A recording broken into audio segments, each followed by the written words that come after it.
Assalamualaikum warahmatullahi wabarakatuh. Pagi ini kita upacara di lapangan IPDN Kampus Sumatera Barat. Dari analisa dan pandangan kami, ini adalah lapangan terbaik di Sumatera Barat untuk kegiatan upacara.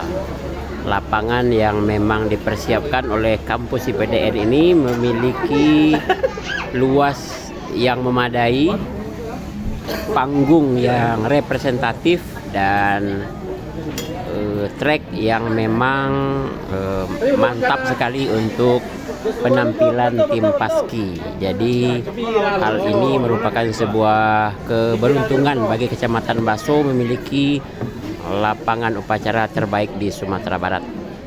Dibangun tahun 2010 dan kampus ini selesai 2013.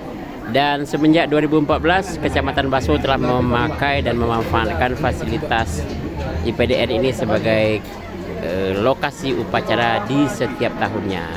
Dalam peringatan 17 Agustus tahun ini, semua berjalan lancar dan terima kasih telah melaksanakan kegiatan dengan maksimal di lapangan terbaik Sumatera Barat. Assalamualaikum warahmatullahi wabarakatuh.